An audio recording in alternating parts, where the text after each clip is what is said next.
फागुन मास महीना हो राजा छोड़ नौकरिया घरे आव।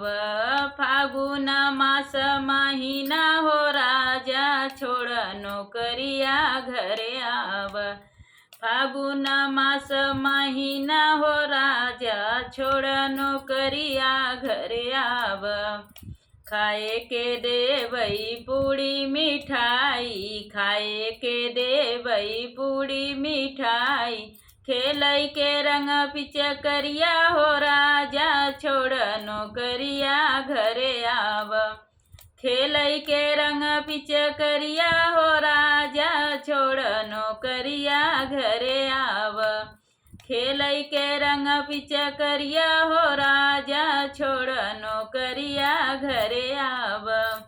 फागुन मास महीना हो राजा छोड़ नौकरिया घरे आव। फागुन मास महीना हो राजा छोड़ नौकरिया घरे आव।